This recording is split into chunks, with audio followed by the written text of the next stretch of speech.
윤석열 대통령 대 예, 그리고 윤갑근 변호사 현장에 간 군인들이 얘기 들어보겠습니다. 임무를 부여받지 못해서 그리고 가보니까 국회여서 제대로 임무 수행을 안 해서 실패한 것처럼 얘기를 했습니다.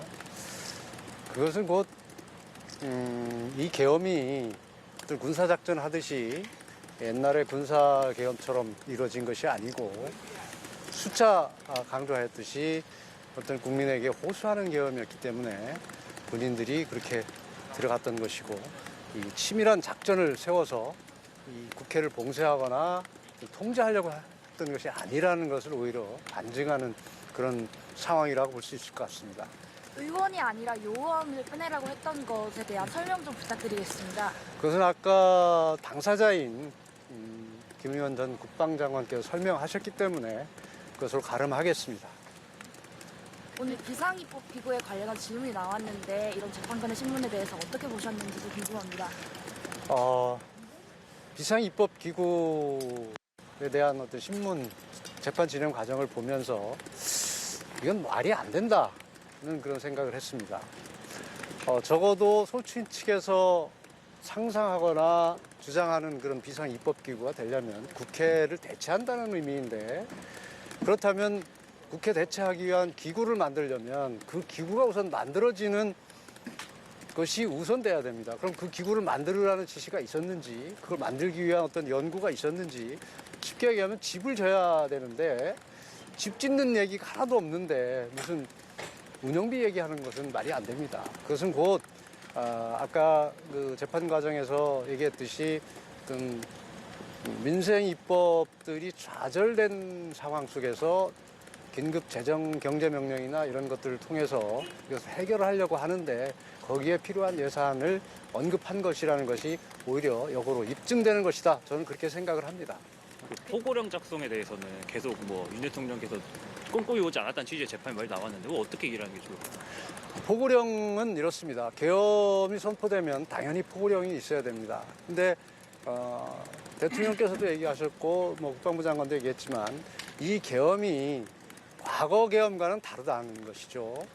이 어떤 거대 야당의 탄핵 폭주나 예산 삭감, 각종 반국가적인 행위들, 국익을 심각하게 저해하는 행위들 이런 것들을 국민들에게 호소해서 국민들로 하여금 각성하고 이걸 국정이 바로잡히고 국권문란을 바로잡으려고 하는 과정에서 생겼기 때문에 이 계엄을 선포한 거기 때문에 이 포고령이 어떤 계엄에 따른 요식행위로 이루어진 것이어서 이렇게 깊게 생각하지 않으셨다. 저는 그렇게 이해를 했고요. 따라서 어떤 실행 계획이나 실행 의사가 없었다. 그렇기 때문에 아까 김용현 전 장관이 얘기했듯이 평소와 다르게 꼼꼼하게 검토를 안 했다. 그렇게 얘기한 것 같습니다. 대통령이 법전을 안 찾아봤다는 입장이신가요? 포고령. 아까 들으셨잖아요. 네, 김영현 장관이 검찰 진술에서는 다르게 얘기했기 때문에. 글쎄요, 그 부분은 제가 모르지만 아까 분명한 것은 법전 얘기는 없었고 김의원 장관이 보고를 했을 때 평소와는 다르게 이렇게 깊게 보지 않았다. 저는 그렇게 이해를 했습니다. 그것이 곧 이 계엄이 어떤 계엄인지를 상징적으로 보여주는 그런 것이라고 저는 생각을 합니다. 국무회의 관련해서 국무회의 때 계엄 찬성한 위원이 있다고 김용현이 말했는데 그에 대해서 어떻게 아시는 부분이 있으신가요? 그 부분에 대해서는 제가 구체적으로 파악한 게 없습니다. 그 부분에 대해서 대통령도 평상시에 국무회에 관련된 이야기를 변호사와 한 게 없는 건가요? 국무회에 대해서 얘기한 게 있지만 구체적으로 누가 찬성했고 누가 반대했는지를 지금 제가 구체적으로 파악하지도 못하고 있고 지금 제가 말씀드릴 수 있는 사안도 아닙니다. 최상무 부총리한테 그 문건을 전달한 주체가 대통령실 비서관이라고 오늘 김용현 장관이 증언을 했는데 그러면 사실상 대통령 지시로 그 문건이 전달된 거 아닌가요? 진짜 비서관이라고 제가 들은 것은 실무자라고 들었습니다. 그래서 그것이 국방부 장관이 실무자에게 맡겼다가 실무자를 통해서 전달된 것이지 그게 대통령이 직접 전달한 것은 아니라고 저는 들었습니다. 오늘 김용현 장관이 중간에 국회 측에서의 신문 거부했었는데 그것 관련해가지고 일일이 인지하셨던 거 있으신가요? 저는 아는 바 없습니다. 국무회의가 그러면 5분 남짓하다고 질문이 나왔는데 이 부분에 대해서는 어떻게 생각하시는지? 아까도 재판 과정에서 나왔었는데 밤 8시 반부터 국무위원들이 모이기 시작했습니다. 그때부터 정식 국무회의라고 할 수 있는지는 모르지만 비상계엄에 대한 논의가 되고 있었습니다. 그래서 많은 국무위원들이 언론 보도와 같이 반대하는 의원도 있었고 실질적 자기 의사표현을 한 의원들이 많았습니다. 그런 과정을 거치면서 20시 17분경에 정숙수가 채워졌기 때문에 그때부터 5분간 진행된 것 뿐이지 사실상 그 전에 실질적으로 논의가 충분히 이루어졌다. 그렇다면 다른 일반 국무회의보다 훨씬 더 충실한 국무회의라고 저는 생각을 합니다. 일반적으로 국무회의는 해당 부처 국무위원이 제안 설명을 하면 그냥 일사천리로 통과되는 통과의례 비슷한 국무회의가 거의 대부분인 것으로 알고 있습니다. 여러분들께서도 한번 확인해 보시기 바랍니다. 그 오늘 공수처가 검찰로 사건을 위촉했는데 이렇게 검찰 재수안에 응하실 계획이 있으신가요? 저도 지금 헌법재판 마치고 나와서 그 얘기를 들었는데 그 부분은 돌아가서 지금 그 과정을 한번 살펴보고 추후에 말씀드리겠습니다. 저 대통령께서 박종근 사령관한테 이제 이거 의원을 끄집어내라가 아니라 요원을 끄집어내라고 지시를 하셨다는 게 이게 그 사실관계 확인만 다시 부탁드리겠습니다. 그건 대통령께서 한 게 아니라 국방부 장관 발언 아닌가요? 그게 대통령이 요 사실을 이렇게 좀 지시하는 사실을 알고 계셨던 건지. 무슨 사실? 끌어내라고 하는 사실을? 이게 요원들을 끄집어내라 이거를. 그거는 대통령께서는 국방부 장관이 한 건 알지 못합니다. 지시도 안 했었고. 예, 그러니까 예. 그렇게 지시한 사실도 몰랐다는 거죠. 예. 오늘 공간에 들어온 그 병력 수에 대해서 대통령께서 질의를 하셨는데 그 부분이 잘 안 맞는 것 같아 보였습니다. 그 부분은 어떻게 보시는지요? 그것은 제가 현장에서 봤을 때는 김용현 전 국방부 장관이 개념을 정확하게 파악하지 않은 상태에서 답변을 하시는 것 같아서 아마 질문을 하셨던 것 같은데 그 당시 병력이 있던 위치를 보면 그 건물 내로 들어간 병력이 있었고 건물은 못 들어가고 경내 그 마당이라고 할까요? 거기 있던 병력이 있었고 담장 밖에 있던 병력이 있습니다. 그래서 그 병력을 구분하는 과정에서 나온 질문이고 실제 아까 국방부 장관도 안에 다 들어갔다고는 하지만 본인도 다 파악을 하고 있지 못하다고 얘기를 했습니다. 오늘 대통령께서는 이렇게 질의를 하시고 그랬는데 오늘 하신 이러한 질의나 이런 부분에 대한 만족하시는 그런 반응이셨는데 재판을 받는 물론 탄핵 심판이지만 재판을 받는 입장에서 만족이라는 게 있을 수 있겠습니까? 어쨌든 본인께서는 헌법상의 정당한 권한인 비상대권인 계엄 선포를 한 것이 내란죄로 몰려서 여러 가지 어려운 상황을 겪고 있습니다. 이런 것을 어떻게 만족이라는 표현을 할 수 있겠습니까? 참담하다고밖에 생각할 수 없는데 아무튼 이 공개된 법정을 통해서 그리고 적법한 사법 절차 내에서 하루빨리 이게 진상이 파악되고 신속히 해결이 돼서 국정도 안정되고 나라도 좀 통합이 되고 분열이 좀 끝났으면 좋겠습니다.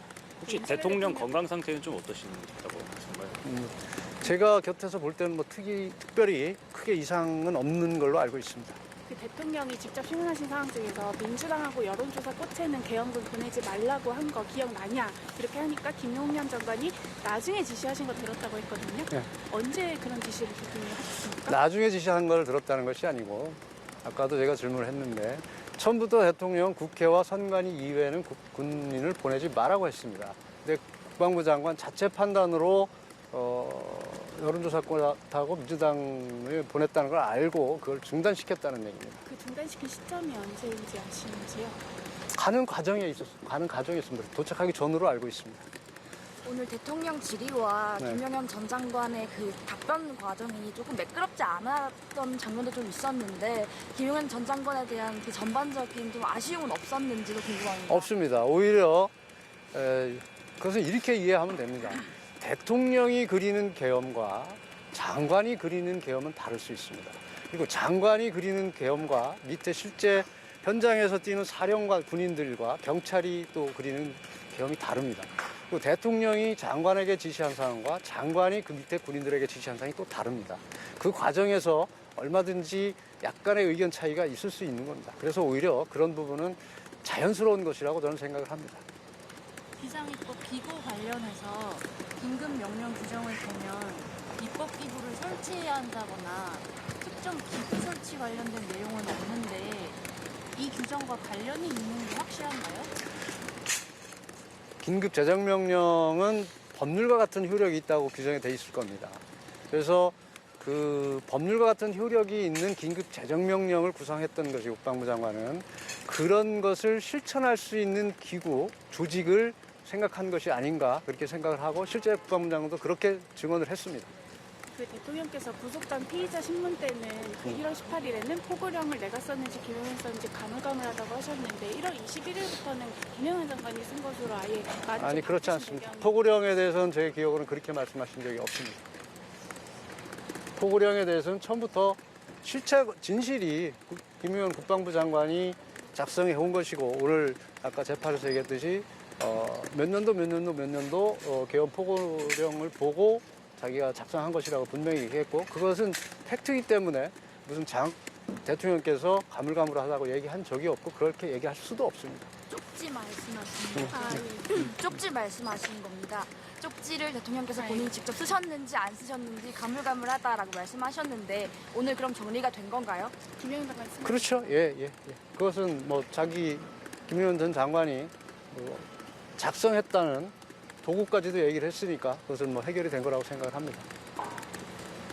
그 대통령이 포고령 관련해서 법적인 문제가 검토할 게 많이 있지만 일단 놔둡시다 이렇게 말한 거에 대해서 기억나냐 이렇게 얘기하니까 김용현 장관이 말씀하시니까 기억난다 이렇게 말씀하셨는데 실제로는 그러면서 안 하시는 것은 아니에요. 두 분이 그렇게 말했다고 하고 들었다고 하면 그게 맞지 않겠습니까?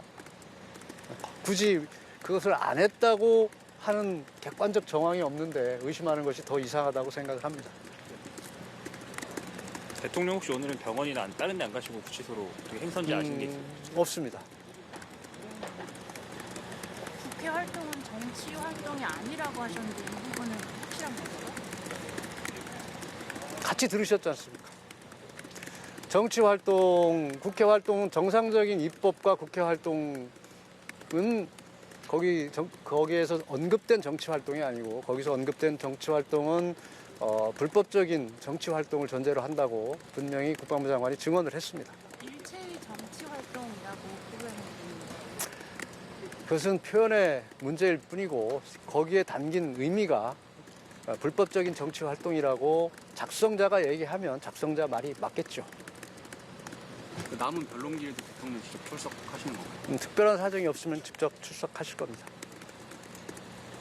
그러면 결론적으로 포고령 작성도 김용현 장관이 한 거고 아까 전에 말씀 쪽지도 마찬가지고 지금 뭐 병력 투입도 김용현 장관이 추가로 지시한 거면은 이번 계엄은 그럼 김용현 장관이 주도해서 했다라고 저희가 봐도 되나요? 네. 주도라는 표현을 쓸 수 있을지 모르지만 어쨌든 대통령과 국방부 장관이 논의를 통해서 비상계엄이 선포된 것이고 실무적인 작업들은 국방부 장관이 계엄 주무장관으로서 다 한 것으로 이해를 하면 될 것 같습니다. 대통령도 장관도 그 누구도 국회 내부로 들어가라 청사 안으로 들어가서 의원을 끄집어내라는 짓을 한 적이 없는데 그러면 그날 그 출동한 병력들이 잘못 이해해서 국회 안으로 들어가고 했던 건가요? 국회 안으로 들어가는 부분에 대해서는 계엄군이 출동을 해서 어떻게 보면 합법적인 계엄 선포에 따른 합법적인 병력 이동이라고 보는 것이고요. 끌어내라, 체포해라는 지시가 있었다고 하는데 어디에서도 그런 흔적이 보이지 않습니다. 여러분들도 화면을 다 봤을 겁니다. 생중계되는. 군인들이 거기서 누구를 잡으러 다니거나 누구를 끌어내려고 하거나 누구를 체포하려고 하는 시도가 있었습니까? 전혀 그런 것이 보이지 않습니다.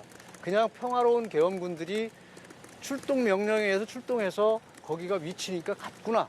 그런 정도로 저는 이해를 했고요. 실제로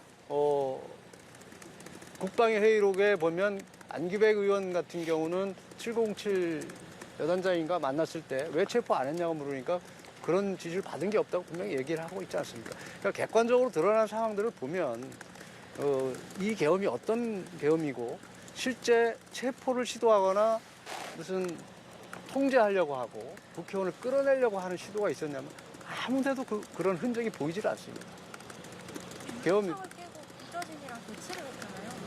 그럼 제가 볼 땐 대치하는 국면은 없는 것이고 어차피 문이 잠겨서 근데 그것도 분명히 얘기했습니다. 707 여단장인가가 들어가려고 하는데 문은 막혔고 시민들과 대치하는 과정에서 서로 다칠 것 같아서 들어가는 문을 찾다가 부득이하게 글로 들어갔다고 얘기를 했습니다. 그리고 대치했다고 하는데 어쨌든 계엄군이 출동하고 국회 인원들과는 서로 상대적으로 있었으니까 그게 대치 국면으로 보일지는 모르지만 국회 직원이 소화기를 발사했을 때 거기서 난장판이 벌어진 것이 아니라 군인들이 다 자리를 피해서 별다른 충돌이 일어나지 않습니다. 그런 것들은 여러분들이 화면을 보면, 영상을 보면 다 알 수 있는 장면들입니다. 자, 오늘은 여기까지 하겠습니다. 아무튼 이 계엄을 통해서 나타난 상황들을 여러분들께서 객관적으로 좀 봐주시길 바라고 저도 변호인이지만 객관적으로 보려고 합니다. 정말 이 나라를 위해서 누가 일하는 것인지, 국민들을 위해서 누가 일하는 것인지에 대해서 저도 깊이 고민하겠습니다. 여러분들께서만 고민하면서 봐주시기 바라겠습니다. 고맙습니다.